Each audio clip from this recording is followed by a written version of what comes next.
Ed Bernstein Show. Now, here's Ed. Good afternoon. You know, I've been doing this show for 34 years. And typically when we have a guest on the show, we get some information about the guest, their bio, things they've accomplished, questions that I could ask the guest. And with me now is Governor Steve Sisolak. And in the 34 years I've been doing this, Governor, I got a two-page, quick little memo from your office of accomplishments. And they're unbelievable to me that you've accomplished so much in this difficult, the most difficult of all years facing our state. And I'm just looking, let me talk about a couple of these things, because I know you're too proud to talk about it. Nevada surpassed its all-time employment high in July 2022. Right. All-time, the most employment we've ever had in Nevada. Right. And recovering every job lost during the pandemic, thanks to diversification in the public sector. And during the 2008 recession, it took us 8 years to accomplish the full employment. Same thing.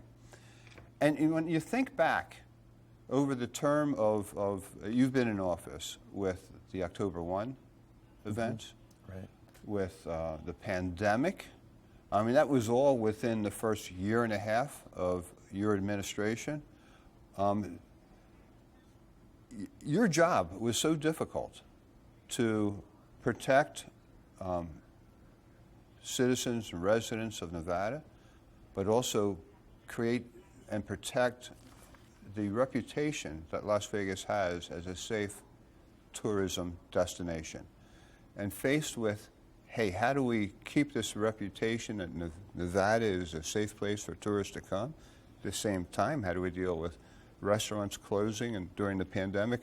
The hardest of all possible decisions you had to face. During that time, or thereafter, shortly thereafter, Nevada's manufacturing worker base has grown to an all-time high of 5% of Nevada's employment landscape. That's a strong indication of jobs, different kinds of jobs that we're getting, not just hotel jobs. We're becoming a whole lot more than a hotel destination state. Of course, look, I got to mention, where are all these professional sports teams coming from? I mean, you had a hand in that. You were the head of the county commission. You were responsible for working with the Knights, for working with the Raiders, for working, as governor with the women's basketball. And I don't know. I don't even know how many teams we have now. How many do we have? We've got an awful lot. We're still missing a couple. We're still working on baseball and basketball, so we'll get those eventually also. We're a big league city. You believe so? I really do believe so. Yeah, I've talked to the commissioners. In fact, I got to watch one of the NBA Summer League games with Adam Silver, and we talked about it at length. And whether it would be an expansion team or a team moving here, he thinks expansion is going to be a little longer. They don't want to dilute the player quality in the league, and bringing two teams on, he think might do that. But there's some teams still looking to move, and several people looking at building arenas to get them in, and I think we'll get one here. And then talk to Commissioner Manfred about the A's pretty regular. I talk to the A's folks, so they're still very, very serious on moving to Las Vegas. So in spite of all this, and here's my ultimate question. I do have a question from this. Okay.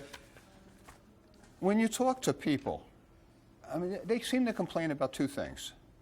They seem to complain about the price of gas, right, and the stock market. Mm-hmm. Neither of which is in your hands. Correct. Right? Yeah. These things I have enumerated is all within your potential control as governor, right? And you've handled those tasks, and you've succeeded. Thank God for the state in those tasks. Yeah. And so why is it you get accused on the gas prices and the stock market? Yeah. Opponents are always looking to find something that they can throw at you. Gas prices are unfortunate, but governors can't control gas prices. I don't think the president can do too much to control gas prices. You've got, the oil companies, you've got OPEC, you've got all those things. You've got the war in Russia, Ukraine, which is impacting gas supplies. We're doing what we can on gas prices. People say, why don't you reduce the gas tax? We cannot eliminate the gas tax. those bonds were sold. We sold billions of dollars worth of bonds to build roads and bridges and highways. The deal was that the codicil in the bond sales is you're going to charge us gas tax. That's how we get our money back. That's what pays for the roads. That's what pays for the road. Just like your house mortgage or your car payment. You can't default on those payments. Ours are higher than other parts of the country, which people complain about. There's a reason for that. People sometimes don't understand it. We get our supply, vast majority of our gas supplies from California. They have the highest refining standards of any state in the country. That's why their gas prices are high. We get their gas, our gas prices are high. Now, hopefully they've peaked, they're going to start coming down, but with everything that's happening, it's difficult. You bring up another point which I don't quite understand with taxes, because you get accused. I'm watching these commercials. Yeah. You get accused of raising taxes. I did a little research. Going back to when you were regent, as a regent, you imposed all the new fees on students during the years that you were a regent. On the county commission, you fought any new tax raise every time. You fought sometimes unions and the firemen's union, right, to hold down the costs there. I mean, you've always been the moderate Democrat who fights taxes. Yeah. But now you're getting accused, right? I mean, you get kind of linked with Biden. I don't really see him raising taxes right now either. No, you're right. He's not. No, we got linked with that, and here again, it's opponents just grasping at things, taking a grain of sand and making it into a beach. We allowed for I signed a bill that allowed for counties to raise their taxes by a vote of the people or a vote of the county commissioners if they wanted to raise it for example, a highway repair, if they wanted to raise their sales tax to put towards a specific use in their county. I didn't raise those taxes. We gave those counties authority to do that because they asked for that. And we complied and we went ahead and did that. But we have not raised taxes on everyday Nevadans. We just haven't done that. We worked a compromise with the mining industry to bring hundreds of millions of dollars into education by a compromise with them that they raise their own taxes. And I'm criticized for that one. But that doesn't affect everyday Nevadans. So I'm proud of the impact we've had and the record we've got as it relates to taxes. I think we've been fair. We've been very conservative in terms of raising taxes, and we're going to continue that way. How difficult were the decisions you had to make during COVID? Unbelievably difficult. They were really, really tough, Ed. I remember standing on the Grant Sawyer building, which isn't far from the studio here, and it was late one night, probably 8:30, 9:30 at night. You know, we're working late, and I just had a meeting with my medical advisory team and with our business leaders and with the Resort Association, and knew that, you know, we were talking about how we were going to handle this, you know, what was coming forward. Cases, infections were rising quickly. Deaths were rising very, very quickly. And I knew that when I signed the executive order to close the Strip in downtown, we were going to put 250,000 people out of work. And I didn't take that lightly. But we were also anticipating upwards of 40,000 casualties, deaths, as a result of COVID. We have still, at last count, had a little over 11,500 people have died from COVID, which is too many, far, far too many. But I knew that my primary focus was to save lives as best we possibly could. I had a great deal of faith in our economy, the resilience of the people of the state of Nevada, and that it would come back. And as you pointed out in the intro, we are back. You know, we've got all the jobs back that we lost, and then some. We're on a very strong upward trajectory. Our unemployment continues to come down. We're leading the nation in economic growth, which I'm really proud of. And, you know, it looks very, very bright for all of 2022 and 2023. But we did have to make some really, really hard decisions. And it weighed heavily on my mind. My wife will tell you I had a lot of sleepless and prayerful nights that I was just praying for guidance what to do. When you're getting calls from the coroners that say, Governor, we need body bags, and mortuaries are calling and saying, can you help us get refrigerated trucks because we don't have enough capacity to take care of these bodies, that really is a sobering thought. And the ICUs are full. Yeah, they're full. They've got people in the hallways. They've got in the hallways up in Reno. At Renown, we built actually rooms in garages, in the parking garage. It was remodeled and put in the rooms. Cashman Field, we had rooms built because we were just overwhelmed. People forget when you go back to the beginning, you couldn't buy toilet paper at the grocery store. Right, yeah. You know, Lysol wasn't available. You know, there's a run on the store. Shelves were just empty because people were afraid. We're telling people to wipe off their mail before they brought it in the house, or their groceries before they brought them in the house, because we didn't know how the disease was actually spreading at the time. So we followed the best guidance we had. The guidance continues to evolve. As the disease continues to evolve, the virus continues to evolve. So I'm proud of what we did. We saved lives, and we did the best we could with the information we had. Well, what has been the most important lesson for you, having lived through that? Well, the thing I learned that is really, I learned a lot of lessons. One of them is we are a really resilient economy. We're a giving people in the state of Nevada. I worked at a lot of food banks during the pandemic, and we had people that were former volunteers at the food banks became clients of the food banks to stand in line to get their food supplies for their family. We had our Nevada National Guard actually scrubbing, on their hands and knees, scrubbing the floors in the nursing homes to make sure that those folks were protected. We had healthcare workers that were working double shifts and would go home and sleep in their garage because they didn't want to take the potential of taking the virus into their home to their family. It's easy to forget these things. It's easy to forget these things, but as you said, we had, people in the hallways at, our hospitals. And I remember having some prominent Nevadans call me and say, "Governor, I've never asked you for anything, but I want a favor." I go, "Sure, what can I do for you?" "Call the hospital and let me get in to say goodbye to my loved one." And I have to say, "I can't do that. I just can't. I mean, it's too dangerous." And nurses would use their own phones and FaceTime people so that they could say goodbye to their loved ones because someone was dying. And as they explained to me, we were short of ventilators. But once you put someone on a ventilator, unless you're really young and healthy, usually don't come off a ventilator. And we lost a lot of people. And the sacrifices that people made to get us through this, I know they'd call people they hadn't seen for a while just to check on them, or make an extra casserole or meatloaf and take it to the next door neighbor that was elderly just to say you're doing okay and we're here. And those are some pretty heartfelt gestures. Any lessons that you learned where now, hey, we've shored up some areas here, so in the event we would have another pandemic, this is, we wouldn't make some of the same mistakes? Yeah, absolutely. One thing that we learned, we did not have a stockpile of PPE, which is personal protective equipment. At the beginning, people didn't know what PPE was, the gowns and the masks and the gloves. We had none in a stockpile. The hospitals were running short because you had to go through so much. And a resort community, I met with them, they flew their jets overseas to Macau, and the mines did it to go to South Africa to fill them up with masks and gowns where they had to bring it back here. So we've solved that. We've got a supply chain resolved so that we can now keep a continual supply of that kind of stuff. We didn't have health labs to do our own testing, process testing. We put $75 million into a health lab at UNR, and we've got $40-some-odd million going into the health lab here at UNLV. So we'll be able to do more medical testing for everything, not just for a virus, for any type of STDs, for other viruses that might come about, that we're more prepared in that way. We've got opened up our education system. We have learned that we have an incredible shortage of nurses. We've got 4 medical schools in Nevada now between UNR and UNLV and Roseman and Toro, but we don't have anywhere near enough nurses, and we're just desperately short. Everyone was using a lot of traveling nurses, they call them, that are coming in at 3-4 times the rate of regular nurses.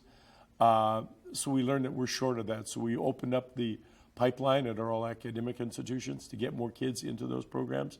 We've developed our own supply chain so that we can get testing kits, we can get syringes, and we can get needles, that sort of thing, vials. We didn't have that before. Right. But now it's in place, and hopefully it will never face us again. Hopefully. 4 years ago, when you ran for this office, you ran against Adam Laxalt. Right. He's running for a different office this time. You have a different opponent. I was curious, what has been the perceived differences in the last election you had and this election? Have there been changes, or have the names just changed and the election's kind of the same? What's the difference? No, there's differences in this election. Last election was 2 relatively unknown candidates ran. We got our feet wet and got involved and talked about various issues. This time there's clear issues defining the sheriff and myself in terms of what we're doing moving forward, issues that have come to the forefront. I mean, I've been fighting the issue with crime is at an all-time high in Las Vegas. We just had a study come out where Las Vegas is one of the most dangerous cities, certainly the most dangerous city in Nevada. and one of the top 20, I believe it was, in the country. We're worse on violent crime than they are in Chicago or Atlanta, and that's troubling to me that we've had that situation. The sheriff has cut the domestic violence unit. He's cut the gang unit, reduced over 100 positions at Metro. At the same time, they're sitting on $125 million surplus in the More Cops Fund to hire officers. And his answer in the debate was, well, being a police officer isn't a sexy job anymore. Well, I never knew where that was one of the criteria for becoming a police officer. We need to do more, get more police, make people feel safe. What you see happen on the Strip is concerning to me. It's concerning to our industry. People need to know that when they come to Las Vegas, it's safe. We can't have violence and killing on the Strip to prevent people from coming to Las Vegas. So that's the big issue. And then also this time around, the overturning of Roe Wade, with the Dobbs decision, has really enraged a lot of people. I mean, you saw the confirmation hearings of those Supreme Court justices, just as I did. And they pretty much said, look, this is established law. We're not planning on making any changes here. Well, they're in office and all of a sudden everything's changing. That's a big concern for people that, what's going to be next? Are they going to, go to LGBTQ plus rights? Are they going to go to same-sex marriage? What's it going to be? But, we need to protect people's rights, and I'm intent on doing that moving forward. I'm glad you brought that up because Okay. I have some accomplishments you've made in that area also. Promised to fight a national abortion ban recently introduced by Senate Republicans by refusing to comply if it passes. What does that mean? You go to jail? Well, if I had to go to jail, I'd go to jail, but I don't think that's what it's going to come down to. I mean, it's going to end up in court. We have, a day after Dobbs came down, I signed an executive order, which is important to me. We've got women that are coming here from other states, particularly Arizona, Right. Utah. And that order protects non-residents who come here? Correct. It protects those non-residents from being prosecuted. It also protects our providers, the doctors and the nurses that provide the service. They can't be prosecuted by another state as well, to give them some. That's a difficult decision for a woman to make, but I'm a firm believer that a decision about how, when, and where to start a family is between a woman and her doctor, not between a woman, her doctor, and Joe Lombardo or any other Republican that wants to be in office. Now, there seems to be some sort of confusion at the law in Nevada because we did pass, what was it, a referendum? Right, yeah. A referendum. 30 years ago. Yeah, a number of years ago. Yeah. So now it takes an actual vote of the people. What is the It status would, of it would that? take Yeah. a vote to overturn the 24-week waiting, 24-week period for getting an abortion. But there's a lot that a governor can do on day one. For example, he could rescind my executive order, which would make women open to prosecution, or providers. You can institute waiting periods that a woman would have to go and ask for an abortion and then wait 7 days, 10 days, whatever it might be. You can ban contraception, which is something that women obviously are not in favor of. Most people aren't. You can require ultrasounds and sonograms so that women have to see what's going on. There's a lot of little things you can start nibbling around the edges of the bill. Which has been going on over the last 40 years in this country. It has. Yeah. It has. You're right. And the concern is that they're just going to go further and further and further, making it difficult for women to proceed. I had a lady that wrote an op-ed for me, and not for me, she wrote an op-ed to express her views for the Reno Gazette-Journal and explain how she wanted to get an abortion. And the reason she wanted to was that the fetus was deemed to be not survivable outside of the womb. Right. And it was a particular ailment, and most of them would be stillborn or they couldn't live for more than a week or two. And she was forced, in Arizona, they had these laws, to undergo waiting periods and to undergo ultrasounds and to apply for an exception from the hospital board. And this took weeks. And she said living through that over weeks was just devastating to her. So have we started to get people from other states coming into Nevada? We have. Yeah. We've gotten a lot. It's putting a big strain on Planned Parenthood and some of our other providers. We don't have many providers. We've got 6, I believe, in southern Nevada and only 1 up in Washoe that provides services. So, yeah, it's been a big, big strain on the industry.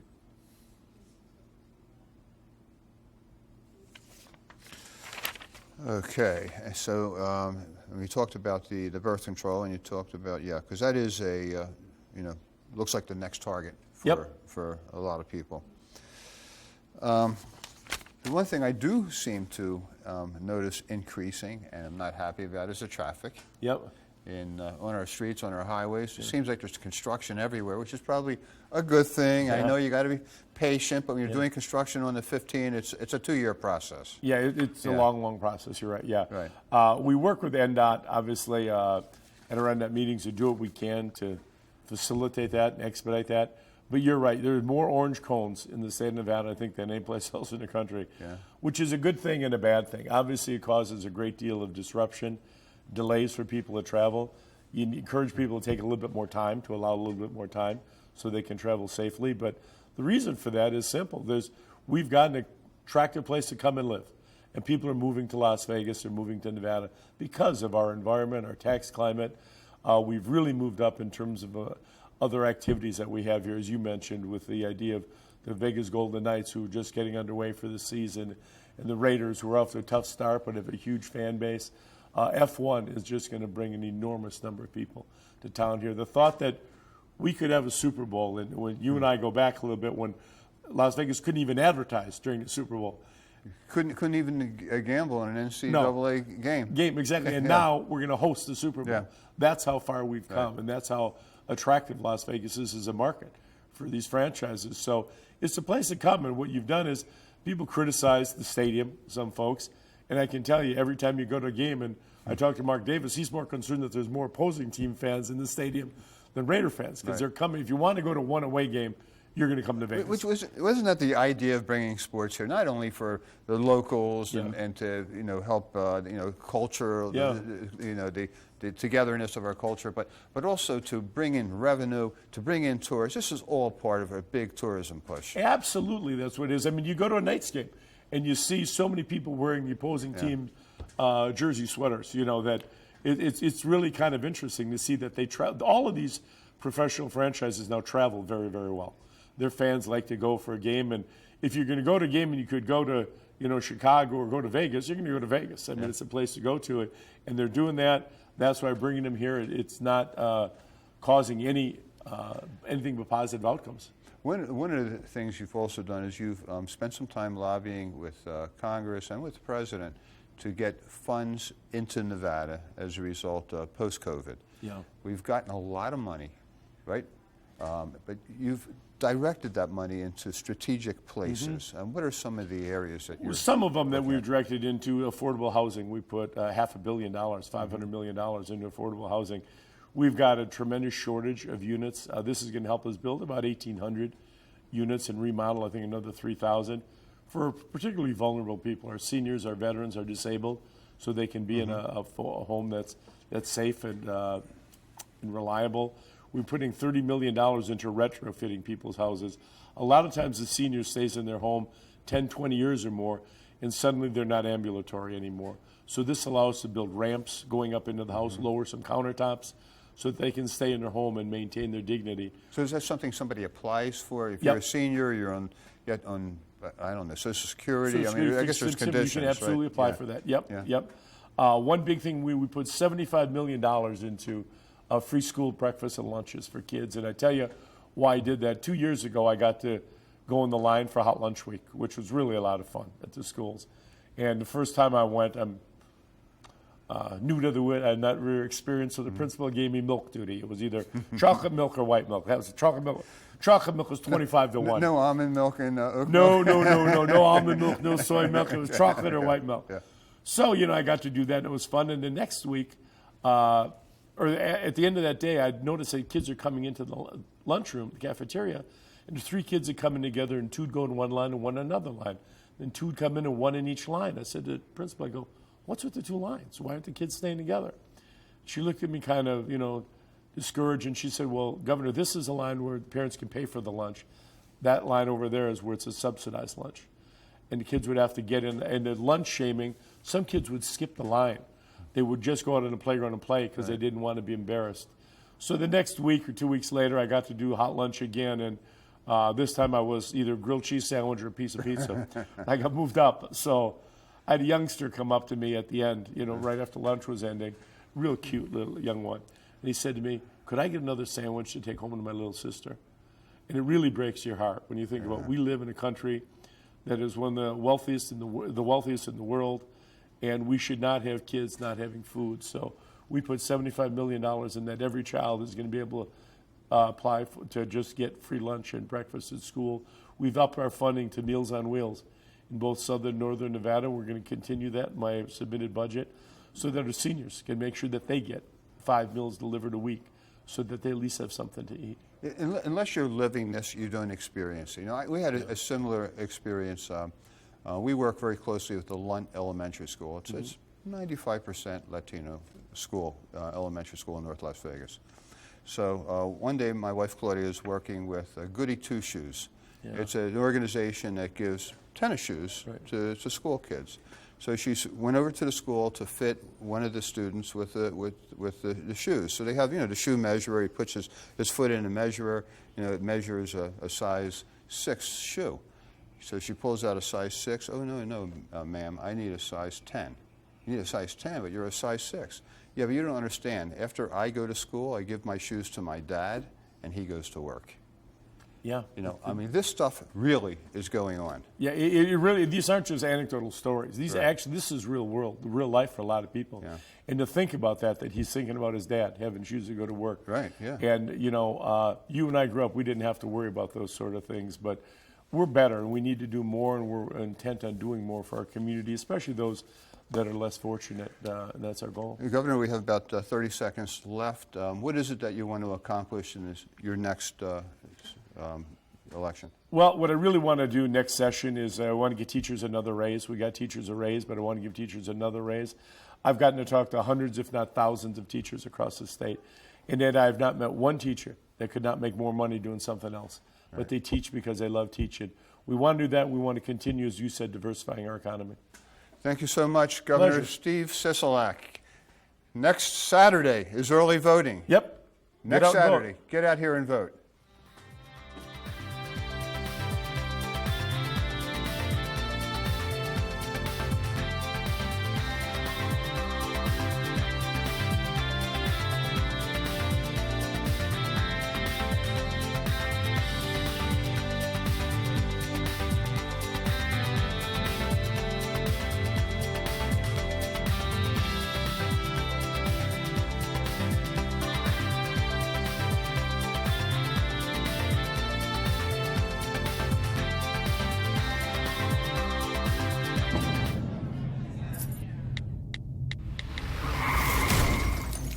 When sorry is not enough.